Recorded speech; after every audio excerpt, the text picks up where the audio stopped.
আসসালামু আলাইকুম সবাইকে। আজকে হচ্ছে দুইটা সিরামের রিভিউ নিয়ে আসছি।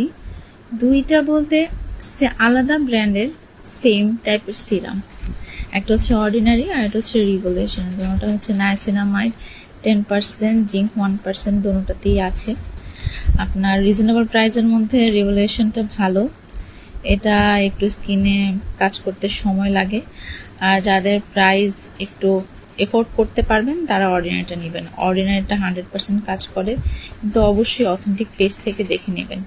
নিয়াসিনামাইডের বেনিফিট সম্পর্কে আপনারা কম বেশি সবাই জানেন। এটা আপনার ট্যানিং দূর করে, পোর্সগুলো একটু মিনিমাইজ করে, আপনার অয়েলি স্কিনটাকে একটু ড্রাই করে। এটা আপনি সকালে রাতে 2 বেলা ব্যবহার করতে পারবেন।